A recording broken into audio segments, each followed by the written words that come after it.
School lesson The Alchemy of Nature. Let's see remaining part of the lesson. Take out page number 190. Last paragraph. We saw a tree bare of all leaves in the cold winter months. We thought its chapter was over. Winter मध्ये जेव्हा आपण झाडाची पानं गळतात त्या पानं पूर्ण गळाल्यानंतर आपल्याला वाटतं इट्स चॅप्टर वॉज ओव्हर. आपल्याला असं वाटतं की आता चॅप्टर संपला, आता हे झाड संपलं. But 3 months passed. Spring set in and the tree was back to its green majesty once again. पण 3 महिन्यानंतर जेव्हा वसंत ऋतू येतो, स्प्रिंग येतो, तेव्हा आपल्याला पुन्हा जाणवतं की ते झाड जणू काही जादूमय झालेलं असतं आणि सगळं हिरवंगार झालेलं असतं. फुल of leaves, flowers, birds and life. आणि मग 3 महिन्यानंतर त्या झाडाचं पूर्ण चित्र बदललेलं असतं. ते झाड जे पानगळी त्याचे पानं सगळे पडलेले असतात. आता मात्र त्याला काय झालं असतं, खूप लीव्ह झालेले असतात, पानं आलेले असतात, फ्लावर्स असतात, त्याच्यावर बर्ड्स असतात आणि तिथे पुन्हा एक जीवन सुरू झालेलं असतं. What if we too had the conviction that however difficult things are right now, it will not remain so forever. Remember, this too shall pass.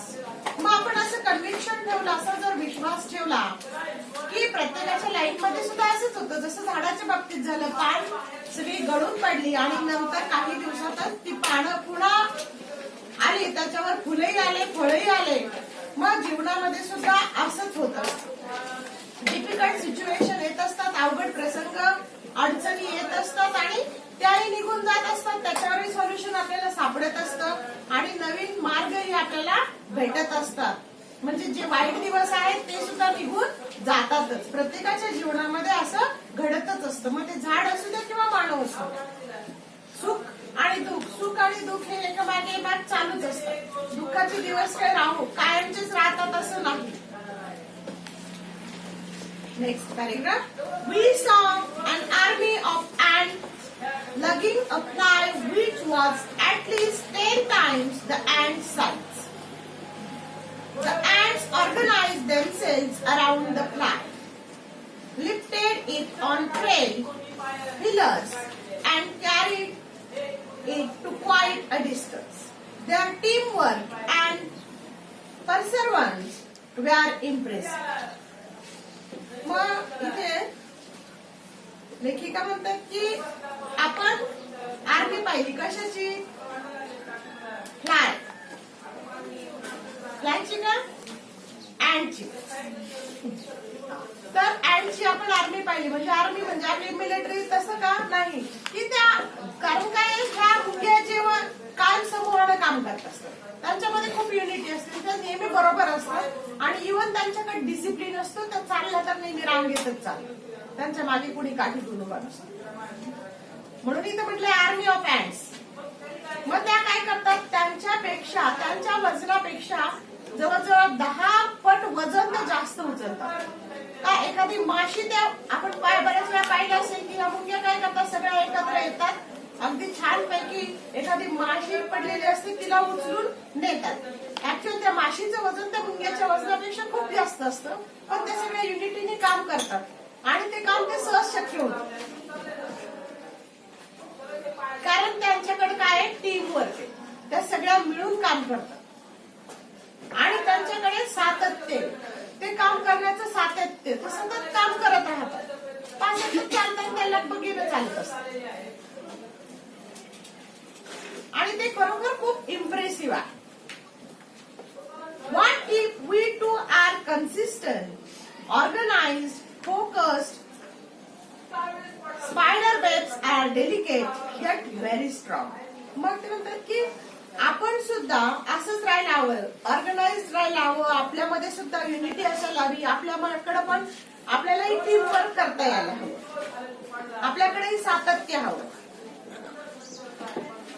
जसं स्पायडर म्हणजे काय, कोळी, कोळी काय करतो, त्याचं जाळं बनवतो. ते जाळं अतिशय डेलिकेट असतं, अतिशय नाजूक असतं. परंतु ते काय म्हणतात, यट व्हेरी स्ट्रॉंग, तरी सुद्धा ते स्ट्रॉंग असतं. नाजूकही असतं आणि स्ट्रॉंग असतं. असं का म्हटलंय, कारण जर आपण हात लावला तर आपल्याला समजतं की ते धागा अतिशय आपल्या दोऱ्यापेक्षाही खूप नाजूक धागा असतो.